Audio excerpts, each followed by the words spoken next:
अभी यहाँ पे हमारी प्रोटेस्ट में एक मित्र आई हुई है, पॉलिना पिल्लई इनका नाम है, और इन्होंने बताया कि कितने सारे एग्जाम ये भर चुकी हैं, सेंट्रल गवर्नमेंट के भी, स्टेट गवर्नमेंट के भी, और एग्जाम की डेट आती है, कभी एग्जाम नहीं होता, कभी पेपर लीक हो जाता है, और अभी तक बस ये देखा जा रहा है कि ये केवल स्टूडेंट्स को, एप्लीकेंट्स को अफेक्ट करता है, लेकिन इसके डीपर इंप्लीकेशन समझिए। अगर एक पेपर लीक होता है तो कोई ना कोई उस पेपर को खरीदता भी है 15 लाख रुपए में। अब मान लीजिए कि ये पुलिस का पेपर है, तो इसका मतलब क्या हुआ कि कोई भ्रष्ट पुलिस वाला आप उसको ले आए, और उसको तो सबसे पहले क्या होगा कि मैंने जो 15 लाख रुपया दिया है मुझे अपना वापस वसूल करना है, तो क्या वो हम लोगों की रक्षा करेगा? नहीं ना। उसको तो सुबह से क्या होगा कि सुबह से शाम तक आज मुझे कितना पैसा बनाना है।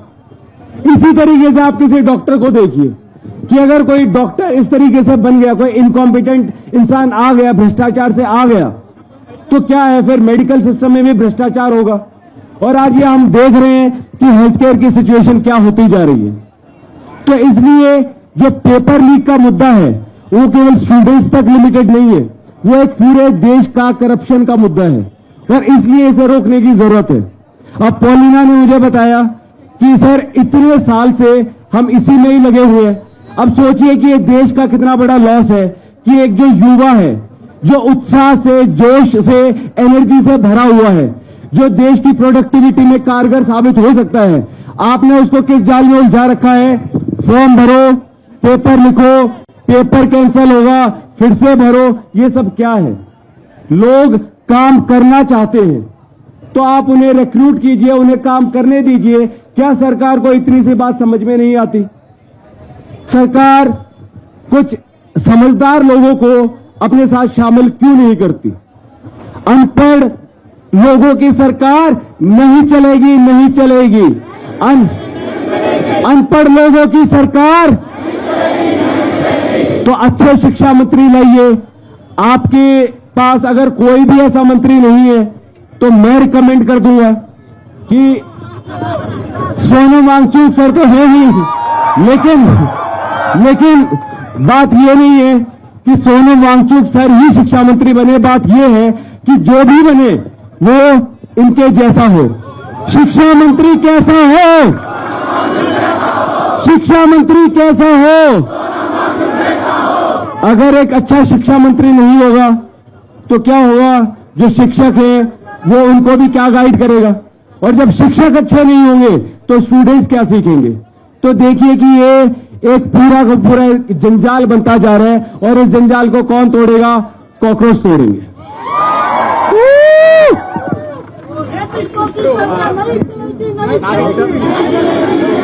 प्रोफेसर नागेश्वरराव गारू। इंकलाब, इंकलाब, जय जय जय जय जय भीम। नफरत की राजनीति नहीं चलेगी, नहीं चलेगी। नफरत की राजनीति, नफरत की राजनीति,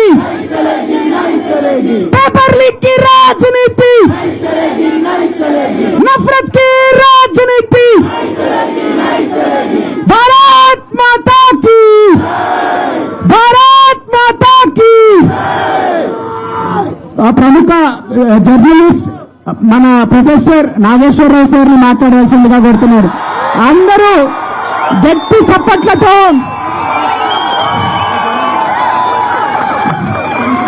ఎంతమంది ఎన్ని మాటలన్నా నేను నా మాట పైన నిలబడి ఉంటానని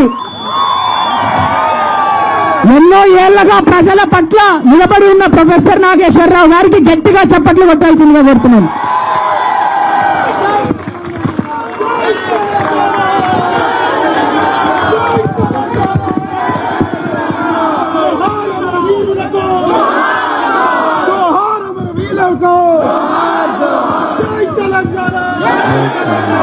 ఒక్క నిమిషం సార్, ఒక్క నిమిషం. అందరినీ దయచేసి కూర్చోవలసిందిగా కోరుతున్నాం. ప్లీజ్, ఎవరికి కనపడట్లే.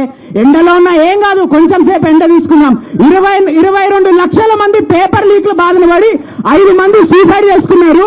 వాళ్ళకి న్యాయం పోరాడుతున్నాం.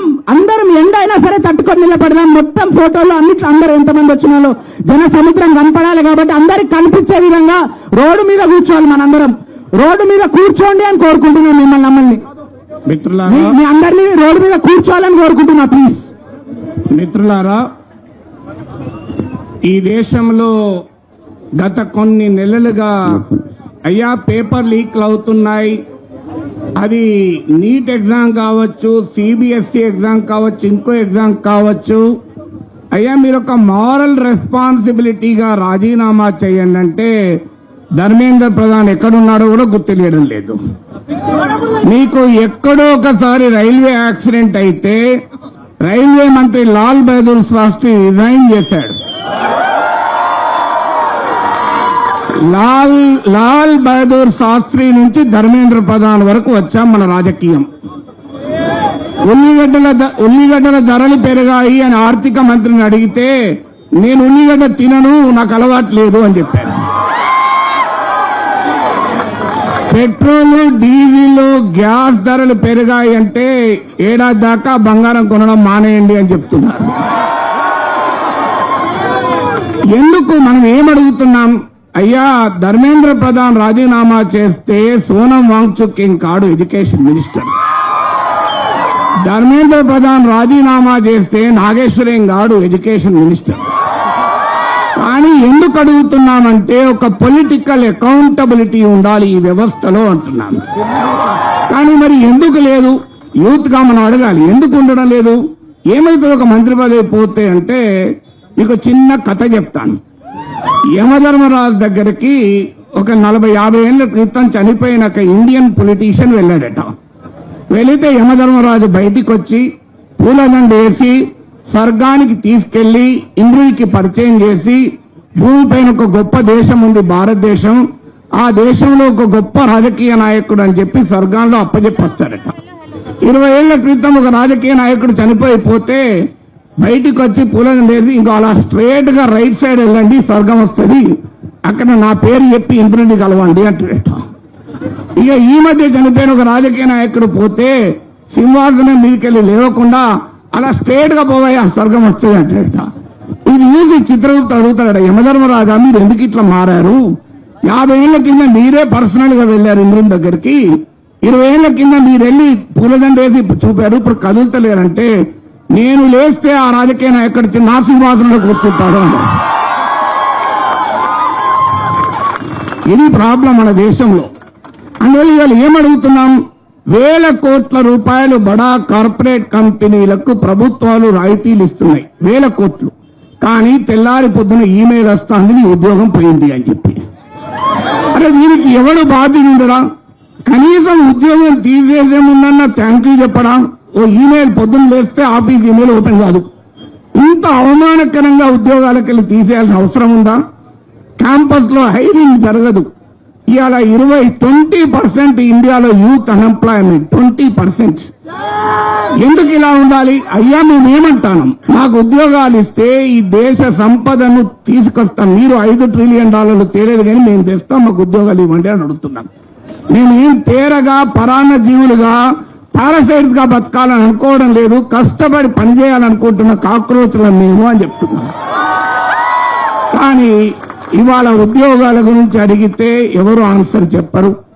అయ్యా నిర్భయ నుంచి దిశ వరకు అత్యాచారాలు జరుగుతున్నాయి, దీని సంగతి ఏంటి అంటే వాళ్ళ ఆడవాళ్ళంత రాత్రి ఎందుకు వెళ్లారు, ఆ డ్రెస్ ఎందుకు వేసుకొని వెళ్లారు అని ఆన్సర్లు వస్తాయి. ఇప్పుడు ఏంటి రాజకీయ వ్యవస్థలు ఇవన్నీ ప్రశ్నిస్తే నువ్వు అర్బన్ నక్సలైట్ అంటారు, నువ్వు చైనా ఏజెంట్ అంటారు, నువ్వు పాకిస్తాన్ ఏజెంట్ అంటారు, నువ్వు హిందూ ద్రోహి అంటారు, నీవు దేశద్రోహి అంటారు. కానీ ఇలా అనేవారికి మేము చెప్పదలుచుకున్నాం, మేం భరతమాత ముద్దు బిడ్డలం, భగత్ సింగ్ తమ్ములము అని చెప్పదలుచుకున్నాం. అందుకే ఇవాళ ఇక్కడ మనం గట్టిగా నినాదాలు ఇవ్వాలి. మీరే కాదు దేశభక్తులు, మేమే దేశభక్తులం. భారత్ మాతాకి, భారత్ మాతాకి, భారత్ మాతాకి. ఇప్పుడు చెప్పండి ఎవరు నిజమైన దేశభక్తులు? అందువల్ల భారత రాజ్యాంగం ఆరో చెప్పింది we the people of India అని. సో ఇవాళ we the people of India చెప్తున్నాం. గాంధీ మహాత్మునికి 7 ఏళ్ల జైలు శిక్ష విధించాక జడ్జి అడుగుతాడు, నీవు విడుదలయ్యాక ఏమి చేస్తావంటే, మళ్ళీ ఇలాగే దేశ స్వాతంత్రం కొరకు రాస్తాను, జైలు వేసుకో అని చెప్పాడు. అందువల్ల అంబేద్కర్ అంటాడు, అయ్యా మనం కష్టపడి ఈ రాజ్యాంగాన్ని నిర్మించుకున్నాం, కానీ ఈ రాజ్యాంగం కనుక ప్రజల ఆకాంక్షల్ని తీర్చలేకపోతే ఈ రాజ్యాంగాన్ని ప్రజలే చెరిపి వేస్తారు, జాగ్రత్త అని హెచ్చరిస్తాడు. ఇవాళ మేము రాజ్యాంగాన్ని కాపాడటానికి వచ్చాం, మీరు రాజ్యాంగాన్ని భ్రష్టు పట్టించడానికి వచ్చారు. అందువల్ల జై సంవిధాన్ అనే నినాదం వెనకాల ఉన్న ఇతివృత్తం అది. ఫైనల్ గా ఒక్క విషయం ఫ్రెండ్స్, ఆన్లైన్ లో ప్రారంభమైన ఈ ఆవేశం ఇవాళ స్ట్రీట్ ఫైట్ గా రూపాంతరం చెందింది. గుర్తుపెట్టుకోండి, సోషల్ మీడియా యాంగర్ మాత్రమే సరిపోదు, అది స్ట్రీట్ ఫైట్ పోరాటంగా సాగాలి. దీనికి భయపడాల్సిన అవసరం లేదు. ఒక్కటే నినాదం, బతకాలంటే చావడం నేర్చుకోవాలి, అడుగడుగున పోరాటం నేర్చుకోవాలి. జీనా హైతో మర్నా సీకో, కదం కదం పర్ లడ్నా సీకో, జీనా హైతో మర్నా సీకో, కదం కదం పర్ లడ్నా సీకో, జీనా హైతో మర్నా సీకో, కదం కదం పర్ లడ్నా సీకో. ఫ్రెండ్స్, చివరగా చిలీ అనే ఒక లాటిన్ అమెరికా దేశంలో 4-5 ఏళ్ల క్రితం 15 to 19 ఇయర్స్ పిల్లలు, 15 ఏళ్ల నుంచి 18 ఏళ్ల పిల్లలు 30 పైస్ మెట్రో చార్జెస్ పెంచితే వారు ప్రారంభించిన పోరాటం అక్కడ ప్రభుత్వాలనే గద్దదించేదాకా జరిగింది. ఇవాళ హెచ్చరిస్తున్నాం, మేం ప్రజల తరఫున, ఇవాళ మీరు మీడియాను మీ చేతిలో పెట్టుకుంటారు, రాజకీయ వ్యవస్థను మీ చేతిలో పెట్టుకుంటారు, సోషల్ మీడియాను కూడా మీ చేతిలో పెట్టుకుంటారు, కానీ జనాగ్రహం కట్టలు తెంచుకుంటే దేశంలో అది మరో కాక్రోచ్ ఉద్యమం అవుతుందని నిరూపించాం. అందువల్ల ఈ పోరాటంలో అంతిమ విజయం మనది. అందువల్ల ఈ విజయం సాధించే వరకు పౌర సమాజ చైతన్యం ముందుకు జరగాలి. ఈ వ్యవస్థ వరకు ఈ పోరాటం కొనసాగాలని చెప్తూ మరొక్కసారి మీ అందరికీ అభినందనలు తెలియజేస్తూ, ఒక్కసారి భరతమాత బిడ్డలం, సింగు తమ్ములం, భరతమాత బిడ్డలం, భరతమాత బిడ్డలం, భరతమాత బిడ్డలం, जीना है तो कदम कदम पर, ओ जीना है तो ओ कदम कदम पर, जय संविधान. Thank you.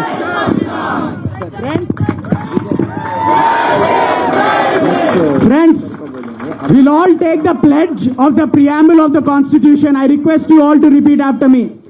మన దేశాన్ని నడిపేది కాన్స్టిట్యూషన్ మాత్రమే. ఈ రాజ్యాంగంలో పొందుపరిచిన ప్రియాంబుల్ ని ఇప్పుడు మనందరం బయటికి చదివి వినిపిద్దాం. ఇక్కడ చదివే ప్రతి ఒక్క అక్షరం, ఎవరైతే ఆ ప్రియాంబుల్, ఆ కాన్స్టిట్యూషన్ సాక్షిగా పోయి ఆ గద్దె మీద కూర్చున్నారో దానికి దోకా చేస్తున్నారనే విషయం వాళ్ళందరికీ తెలవాలి. We the people of India, having solemnly resolved to constitute India into a sovereign, socialist, secular, democratic republic, and to secure to all its citizens justice, social, economic, political, and liberty of thought, expression, belief, faith, and worship, equality of status, of opportunity, and to promote among them all fraternity, assuring the dignity of the individual and the nation. Bharat Mata ki jai. Vande Mataram. ఇప్పుడు కొంతమంది constitution నమ్మట్లేదు, దేవుణ్ణి నమ్ముతున్నారు. Constitution నమ్ముతారు, దేవుణ్ణి నమ్ముతారు. కానీ ఆ దేవుడు ఏం చెప్పాడు? కృష్ణ భగవానుడు ఏం చెప్పాడు? యదా యదా హి ధర్మస్య గ్లానిర్భవతి భారత అభ్యుత్నం అధర్మస్య తత్మానం సృజామ్యహం. It means, why am I saying this? whenever there is a decline of dharma and rise of adharma, I will manifest myself. Lord Krishna had said this. Who believe in this dharma? I ask you to ask Mr. Dharmendra Prasad. You have name in you. You have dharma in your name, but not in your character. Your parents have might given you the name dharma, but you are not fulfilling your dharma. So now I want to call Mr. Dharmendra Prasad, Mr. Education Minister Dharmendra Prasad. इस्तीफा दो धर्मेंद्र प्रसाद, धर्मेंद्र प्रसाद, धर्मेंद्र प्रधान, धर्मेंद्र प्रधान, धर्मेंद्र प्रधान, इस्तीफा दो. Okay, ఇప్పుడు మన CBSE exam రాసిన విద్యార్థి please ముందుకు రావాలి. ఒక 2 నిమిషాలు మాట్లాడతారు. అసలు ఏం జరుగుతుంది, సిబిఎస్ఈ విద్యార్థులకు కూడా అన్యాయం జరిగింది. So please. అస్సలాముఅలైకుం, జై శ్రీరామ్ అందరికీ.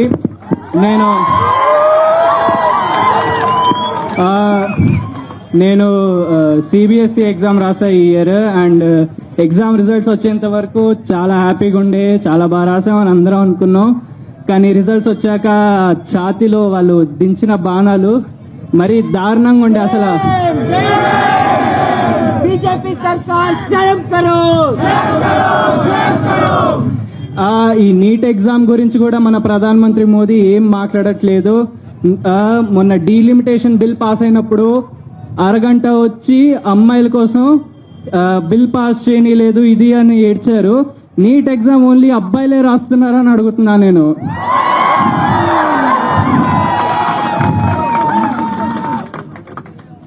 నీట్ ఎగ్జామ్ రాసే అమ్మాయిలకి మిగతా అమ్మాయిలకి తేడా ఏంటంటే వీళ్ళకి ఓటర్ ఐడియే లేదు, అంతే. నెక్స్ట్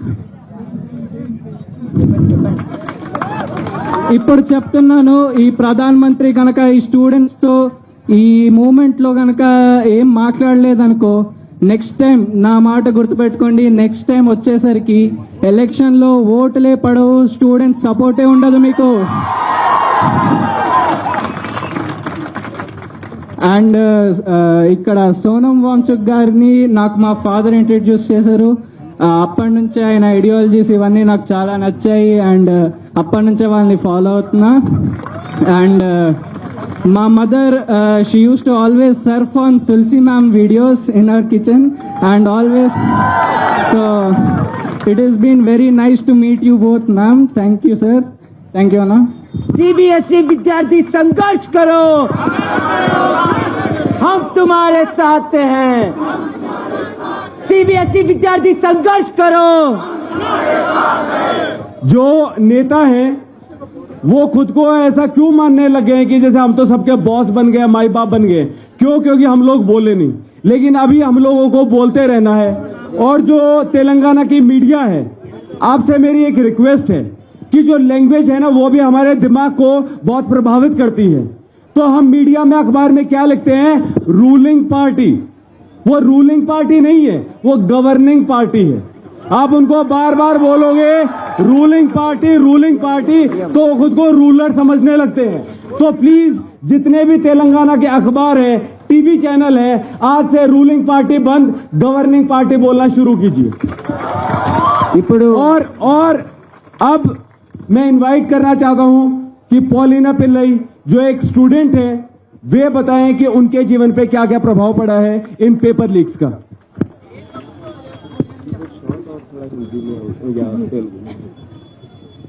Hi all, मेरा नाम पॉलिना पिल्लई है.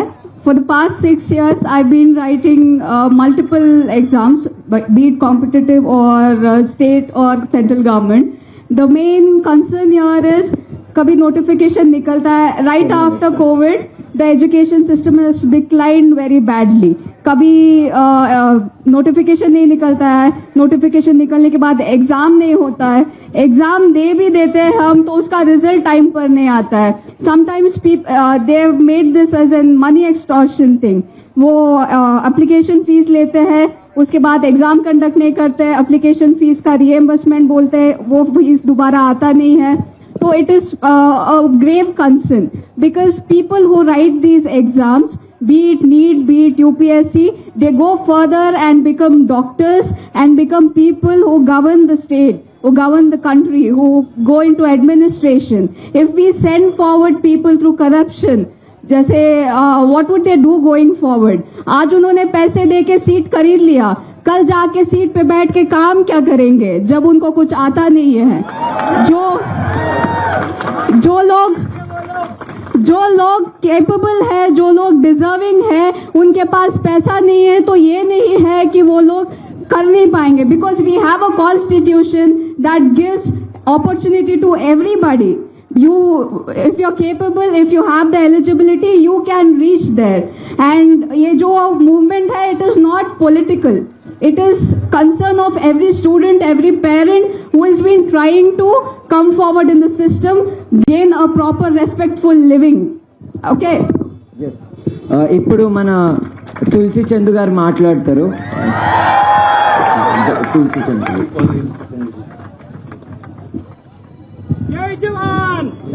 జై కిసాన్. अगर आपको ये हमारा वीडियो पसंद आया हो तो इसे लाइक और शेयर करना बिल्कुल ना भूलें. साथ ही हमारे चैनल न्यूज गंगा को सब्सक्राइब और फॉलो जरूर करें ताकि देश और दुनिया की हर बड़ी खबर आप तक सबसे पहले पहुंचे.